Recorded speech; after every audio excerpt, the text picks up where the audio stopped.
J.V. Stalin. The Revolutionary Front. September 19, 1917. Source: Works, Volume 3, March to October, 1917. Publisher: Foreign Languages Publishing House, Moscow, 1954. The Socialist Revolutionaries of Delo Naroda are displeased with the Bolsheviks. They abuse the Bolsheviks, they slander the Bolsheviks, they even threaten the Bolsheviks. For what? For their unrestrained demagogy, their factional sectarianism, their schismatic activity, their lack of revolutionary discipline. In brief, for the fact that the Bolsheviks are opposed to unity with the Socialist Revolutionaries of Delo Naroda. Unity with the Socialist Revolutionaries of Delo Naroda. But, frankly, is such unity possible now? At a time when the Democratic Conference in Petrograd is exhausting itself in futile debates and its initiators are hastily concocting formulas for the salvation of the revolution, while the Kerensky government, with the encouragement of Buchanan and Milyakov, continues to go its own way, a decisive process is taking place in Russia, the growth of a new power, a genuinely popular and genuinely revolutionary power, which is waging a desperate struggle for existence. On the one hand there are the Soviets, which stand at the head of the revolution, at the head of the fight against counter-revolution, which is not yet smashed, which has only retreated, and is wisely hiding behind the back of the government. On the other hand there is the Kerensky government, which is shielding the counter-revolutionaries, is coming to terms with the Kornilovites, the cadets, has declared war on the Soviets, and is trying to crush them in order not to be crushed itself.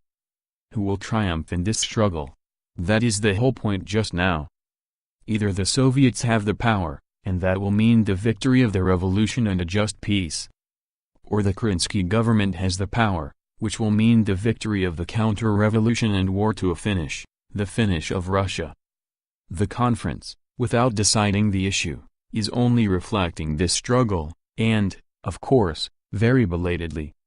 That is why the main thing now is not to elaborate general formulas for the salvation of the revolution, but to give direct support to the Soviets in their struggle against the Kerensky government. You want a united revolutionary front? Well, then, support the Soviets, break with the Kerensky government, and unity will come of itself. A united front is formed not as a result of debates, but in the process of struggle. The Soviets demand the dismissal of the cadet commissars. But the Kerensky government is foisting these unwanted commissars upon them and is threatening to resort to force. On whose side are you, citizens of Delo Naroda? On the side of the Soviets or of Kerensky's commissars? In Tashkent the Soviet, in which the Socialist Revolutionaries constitute a majority, has taken over power and dismissed the old officials. But the Kerensky government is sending a punitive expedition to Tashkent and is demanding the restoration of the old authority, punishment of the Soviet and so on. On whose side are you, citizens of Delo Naroda? On the side of the Tashkent Soviet or of Kerensky's punitive expedition? There is no reply. For we have not heard of a single protest, of a single act of opposition on the part of the followers of Delo Naroda to these counter-revolutionary exercises of Mr. Kerensky. It is incredible, but a fact.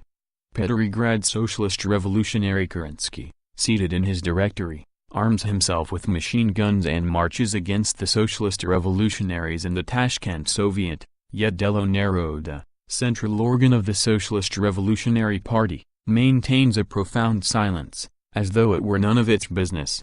Socialist Revolutionary Kerensky prepares to engage in a knifing match with the Socialist Revolutionaries of Tashkent, yet Delo Naroda publishes Kerensky's ferocious order without even thinking it necessary to comment on it, evidently determined to observe neutrality.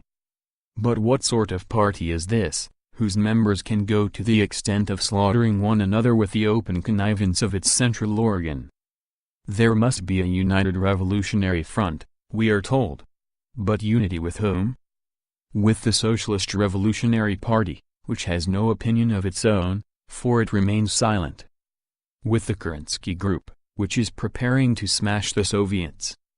Or with the Tashkent group of socialist revolutionaries, who are creating a new power for the sake of the revolution and its conquests.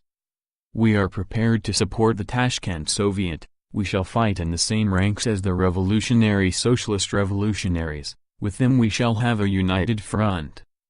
But will the citizens of Delo Naroda ever understand that it is impossible to support both the Tashkent Group and Kerensky simultaneously? For whoever supports the Tashkent Group must break with Kerensky. Will they ever understand that in not breaking with the Kerensky government and in observing neutrality they are betraying the cause of their Tashkent comrades? Will they ever understand that before demanding a united front with the Bolsheviks they must first establish unity in their own house, in their own party, by definitely breaking either with Kerensky, or with the left socialist revolutionaries? You want a united front with the Bolsheviks? Then break with the Kerensky government, support the Soviets in their struggle for power, and there will be unity. Why was unity established so easily and simply in the days of the Kornilov revolt? Because then it arose not as a result of endless debates, but in the course of a direct struggle against counter-revolution. The counter-revolution is not yet crushed. It has only retreated and is hiding behind the Kerensky government. The revolution must capture this second line of trenches of the counter-revolution also, if it wants to be victorious. And the culmination of this victory will be precisely the success of the Soviets in their struggle for power. He who does not want to find himself on the other side of the barricades, he who does not want to come under the fire of the Soviets, he who wants the victory of the revolution, must break with the Kerensky government and support the struggle of the Soviets. You want a united revolutionary front? Then support the Soviets against the Directory, support the struggle against the counter-revolution resolutely and unreservedly. Do this, and unity will be achieved as a matter of course, simply and naturally, as was the case during the Kornilov revolt. With the Soviets or against them? Choose, citizens of Delo Naroda. Rabakiput number 14, September 19, 1917. End of The Revolutionary Front, by J. V. Stalin.